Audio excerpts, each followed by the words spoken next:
Universe நேயர்களுக்கு எனது அன்பான வணக்கத்தை தெரிவித்துக் கொள்கிறேன் தோழர்களே.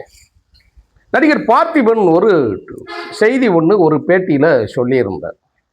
நடிகர் விஜய் திரிஷா அவர்கள் குறித்து அவர் ஒரு கருத்துக்கள், பார்த்திபன் ஒரு கருத்து சொல்லியிருக்கிறாப்புல, சமுத்திரக்கனி ஒரு கருத்து சொல்லியிருக்கிறாரு, பாலா அமீர் அவங்கெல்லாம் நிற்கிற இடங்கள்ல ஒரு கருத்தை பற்றி பேசியிருக்கிறாங்க. அதில் பார்த்திபன் எப்பொழுதுமே ஒரு நக்கலாக ஒரு கவிதைத்தனமாக ஒரு கருத்தினை சொல்லுவார், சமூகத்துக்கு தேவையான ஒரு கருத்தை சொல்லுவார். சரி, அவர் என்ன சொன்னாரு, என்ன நடந்தது, திரிஷா உடனடியாக ரியாக்ட் பண்ணிருக்காப்லே, எப்படி பார்ப்போம். அது என்ன சொல்றாருன்னா, அதாவது விஜயும் திரிஷாவும் ஒன்று போல கல்பாத்தி அகோரம் நிகழ்ச்சிக்கு, அவங்க கல்யாண நிகழ்ச்சிக்கு ஒன்று போனாங்க. அது பர்சனல் சொல்லிட்டு எல்லாமே தெரிவாங்க, அதை நம்ம ஏற்றுக்கிட முடியாது. பர்சனல் கிடையாது. ஒரு வீட்டில் நீங்கள் உலக மகளிர் தின நாள் அன்று கட்டிய மனைவியையும் பெற்ற பெண் பிள்ளையும் தவிக்க வைத்துவிட்டு மாற்றான் மனைவியோடு இன்னொரு பெண்ணோடு ஒரு நடிகையோடு கோர்ட்டில் மனு தாக்கல் செய்ததை அப்படித்தான் என்கின்ற ஆணாதிக்க மனோபாவத்தோடு போவதை ஒரு செய்தியை மனச்சாட்சி இல்லாதவர்கள் தான் பேசாமல் இருப்பாங்க. மனச்சாட்சி உள்ளவர்கள் அதை கேள்வி கேட்டே தீர்வாங்க. அதை எப்படிங்க விட முடியும்? அப்படித்தான் பல்வேறு தளங்களில் இருந்து கருத்துக்கள் வந்து கொண்டிருக்கிறது. அதில் நடிகர் பார்த்திபன் என்ன சொல்லியிருக்கிறாரு அப்படின்னா, குந்தவை வீட்டில் குந்தி இருப்பதே நல்லது, குந்த வைத்திருப்பதே நல்லது அப்படிங்கிற மாதிரி அவருடைய எதுகை மோனையில் சொல்லிட்டார். குந்தவை வீட்டில் குந்த வைத்திருப்பதே நல்லது அப்படின்னா என்ன அர்த்தம்? பொன்னியின் செல்வன் படத்தில் குந்தவை கேரக்டரில் யார் நடிச்சிருந்தா? திரிஷா நடிச்சிருந்தாப்புல. அதே படத்துல பார்த்திபனும் நடிச்சிருந்தார். அப்போ அவருடைய பாணியில என்ன சொல்றாப்புல அப்படின்னா, குந்தவை வீட்டில் குந்த வைத்திருப்பது, குந்தி இருப்பது நல்லது. குந்தி இருப்பதுன்னா உட்கார்ந்து இருப்பதுன்னு அர்த்தம். வீட்டில் ஒரு மூலையில இருக்கிறது, பேசாம இருக்கிறது, பல்வேறு பொருள்கள் போடும். ஆக மொத்தம் வீட்டில் இருப்பது நல்லது, வீட்டில் வைத்திருப்பது நல்லது அப்படிங்கிற பொருள்ல சொன்னார். இப்ப இது ரெண்டையும் கனெக்ட் பண்ணி பாருங்க. விஜயோட அரசியலுக்கு பாசிட்டிவாக இருக்கக்கூடிய அந்த நோக்கத்தில் தான் நடிகர் பார்த்திபன் அந்த செய்தியை சொல்லியிருந்தார். நாட்டுக்கு நல்லது, வீட்டுக்கு நல்லது. குடியினை போல மது நாட்டுக்கு நல்லதுன்னு நான் சொல்லுவாங்க, வீட்டுக்கு நல்லதுன்னு நான் சொல்லுவாங்க. மது நாட்டுக்கு கேடு, வீட்டுக்கு கேடும்பாங்க. அது மாதிரி இந்த கேடுகட்ட செயலும் நாட்டுக்கும் கேடு, வீட்டுக்கும் கேடு. நீ ஒரு கட்சி ஆரம்பிச்சிட்ட.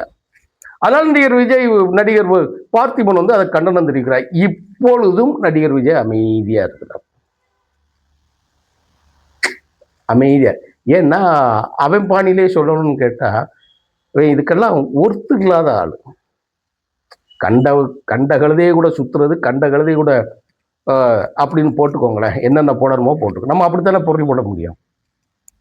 ஒரு பொது நாகரிகத்தில், ஒரு பொது சமூகத்தில் ஒரு நாகரிகம் இல்லாமல் நடந்து கொள்பவனை அப்படித்தான் சொல்ல முடியாதான் சொல்லிட்டு. அப்ப என்ன சொன்னாரு, இருக்கிறது நல்லதுன்னா உடனே கோவம் வந்துருச்சுங்க திரிஷாவுக்கு. உடனடியா இப்போ கொஞ்ச நேரத்துக்கு முன்னாடி, இப்ப இந்த பதிவு பெற்ற கொஞ்ச நேரத்துக்கு முன்னாடி போட்டிருக்காப்புல, ரொம்ப நாகரிகம் இல்லாத ஒரு பேச்சு, புத்திசாலித்த போல பேசுபவர்கள் செய்யக்கூடிய அறிவுகட்ட பேச்சுன்னு சொல்லி பேசியிருக்காப்புல. திரிஷா எக்ஸ்தலத்துல பதிவு விட்டுருக்கிறாங்க. தன்னை புத்திசாலியாக நினைத்து கொண்டு பேசுபவர்களின் கருத்து முட்டாள்தனமானது. பார்த்திபனா அறிவு கட்டவர்களின் அறிவுகட்ட செயல் இந்த பேச்சு அப்படின்னு சொல்லியிருக்காங்க. யாரு? பார்த்திபன் அந்த செய்தி சொன்ன உடனே அப்படியே ஸ்ப்ரெட் ஆகி பறந்துச்சு இல்லையா, அதை வச்சு. சரி, நான் கேட்குறேன், திரிஷா அவர்களே, உனக்கு அறிவு இல்லையா? இன்னொரு பெண்ணின் கணவனோடு ஊர் சுற்றுகிறாயே, உனக்கு அறிவு இல்லையா? நீ அறிவோடு இருக்கிறியா? எத்தனை செய்திகள், எத்தனை பேப்பர்ல, எத்தனை, அதெல்லாம் நம்ம நாகரிகமா, நான் அந்த சேனலை நடத்திட்டு இருக்கிறேன், நாகரிகமான செய்திகளை தான் சொல்லிட்டு இருக்கிறேன். அரசியல் செய்தி என்பதால் நாம் அரசியலை சேர்த்து இதை நம்ம சொல்றோம். பார்த்திபன் போட்டதுக்கு பொங்கிக்கிட்டு நீ வாரியே. அப்ப இதுக்கு முன்னாடி ஒரு செய்தி வந்துச்சே, நயினார் நாகேந்திரன் என்ன சொன்னாரு, விஜயே முதல்ல திரிஷா வீட்டை விட்டு வெளியில வான்னு சொல்லியிருந்தாரு. அதுக்கு ஒரு 2 நாள் கழிச்சு நீங்க என்ன சொல்லியிருந்தீங்க, ஒரு பதில சொல்லியிருந்தீங்க, என் பெயரையோ என்னுடைய படத்தையோ என்னை தவறாக சொல்ல வேண்டாம் சொன்னேன். இல்ல, அறிவு இருக்கா உனக்கு? உனக்கு அறிவு இருக்கா? இப்ப மட்டும் நீ எப்படி பதிவு போட்ட? இப்ப அரை மணி நேரத்துக்கு முன்னாடி பதிவு போட்டிருக்கிறிய, எப்படி போட்ட கேட்போம்ல? ஏன்னா நேற்று பெண்களுக்கு மத்தியில் உட்காந்துக்கிட்டு கட்டின மனை அந்த செய்தியெல்லாம் நான் பார்த்துக்கிறதே அதுக்கு ஒர்த்து இல்லைன்னு சொல்லுவேன். அப்படின்னு சொல்லிட்டு மகளிருக்கு சேவை அறிவிக்காங்களாம். வீரமங்கை வேலுநாச்சியாரோட தனி கோர்ட்டுக்கு யாராவது வீரமங்கை வேலுநாச்சியார் அஞ்சலை அம்மாள் பேர் வைக்க முடியுமா? முட்டாள். அப்படித்தானே சொல்லணும். ஒண்ணுமே நடத்த தெரியாம, ஒண்ணு நாட்டு நடைமுறை தெரியாம, ஒரு இளவும் புரியாம அறிக்கை ஏவெண்டா எழுதி கொடுத்தீங்க இதெல்லாம். தெலுங்கு தேசத்தில் ஆந்திராவில் சந்திரபாபு நாயுடு போடப்பட்டிருக்கக்கூடிய அத்தனை திட்டங்களையும் எடுத்து இவன் கொடுத்த 10 திட்டங்களையும் மெயின் ஸ்ட்ரீம் சேனல் எல்லாம் வந்துருச்சு. அதை மட்டும் பேரை மாற்றி எனப்படுகிறது, என கூறப்படுகிறது, என சொல்லப்படுகிறது என்று நம்பப்படுகிறது. அதை மட்டும் கட் பண்ணி விட்டுட்டு நாங்கள் இதை கொடுப்போம் அதை கொடுப்போம். வெக்கம் இல்லை, கொஞ்சமாக அதை உட்காந்து யோசிக்கணும்.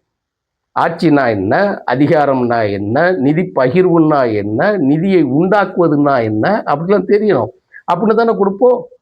எல்லா பொம்பளைகளையும் உட்கார வச்சுக்கிட்டு நீங்க கூத்தடிக்கிறதெல்லாம் பார்த்துக்கிட்டு என்ன கைதட்டிக்கிட்டு இருக்கிறது நாங்கள்லாம் முட்டாளா? அப்ப உன்னை கூட்டிக்கிட்டு தெருவழி அலைவாங்க, உன்னை கூட்டிக்கிட்டு ஊரெல்லாம் போவ, நீ வெளிநாடுகளில் போய் அடுத்த புருஷனும் கூட இருந்துக்கிட்டு நீ வெக்கமே இல்லாம போட்டா போடுவ. அதை உன்னை கேட்டா ரொம்ப புத்திசாலின்னு நினைச்சு. அப்ப நீ ரொம்ப புத்திசாலியா? நீ ரொம்ப புத்திசாலி.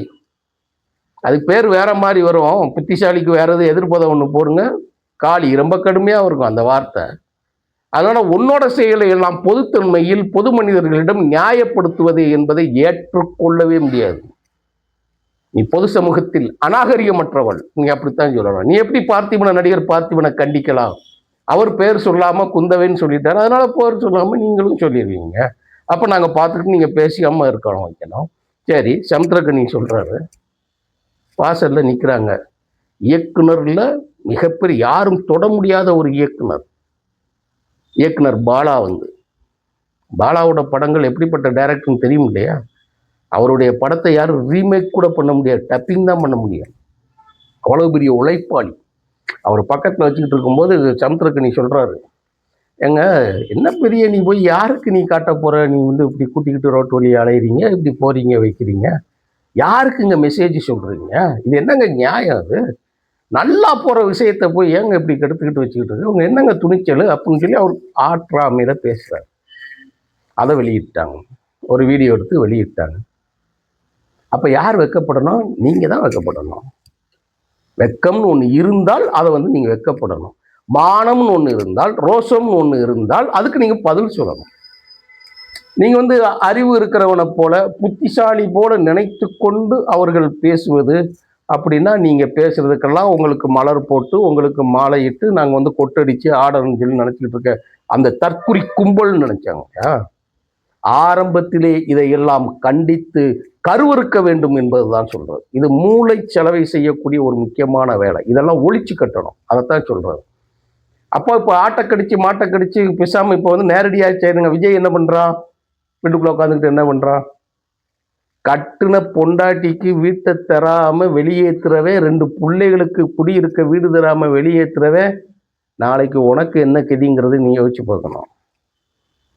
நீ யாருக்கு என்ன விதைக்கிறீர்களோ, நீங்கள் யாருக்கு என்ன செய்கிறீர்களோ அதுதான் உங்களுக்கு சேரும். அதுதான் நடக்கும்.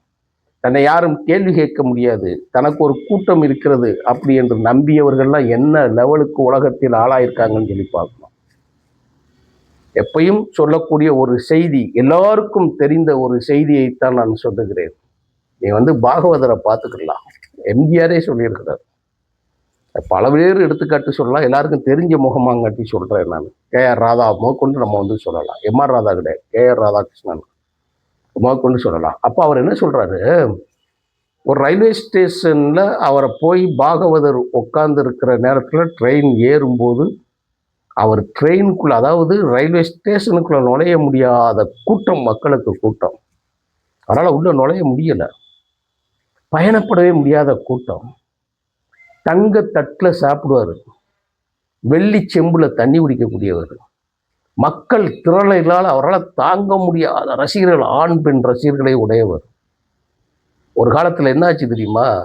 ரயில்வே ஸ்டேஷனில் யாராலும் எல்லா மனிதர்களாலும் புறக்கணிக்கப்பட்ட மனிதனா ஒரு ஓரத்தை உட்காந்து, யாரும் சீந்த கூட இல்லைப்பா, அனாதையா செத்து போனார். நீங்கெல்லாம் ஒரு மாய உலகத்துல வாழ்றீங்க. பாகவதரை விடவாடா சூப்பர் ஸ்டார்? இந்தியாவில் இன்றைக்கு வரைக்கு பாகவதரோட ஒரு படத்தை பீட் பண்றதுக்கு யாரும் கிடையாது. 3 தீபாவளி கடந்த படம் அவருடைய படம். உலகத்திலே நான் யாரும் அது பண்ண முடியாது. தில்வாலே துலானியா 27 வருஷம் 28 வருஷம் ஓடுன ஒரு செய்தியை பார்த்த நீங்க அந்த காலகட்டத்தில் நீங்க வந்து யோசிக்கணும், வைக்கணும்.